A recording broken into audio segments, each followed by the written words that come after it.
じゅわじゅわナスの七味焼きのご紹介です。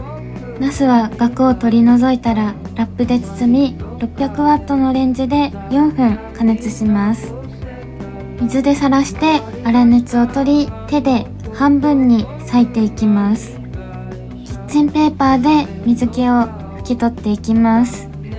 油跳ねがするのできちんと水気は拭き取ってください。フライパンにごま油を引き、両面こんがりするまで焼いていきます。お酒、みりん、お醤油を入れて汁気がなくなるまで煮詰めたら七味を適量かけて完成です。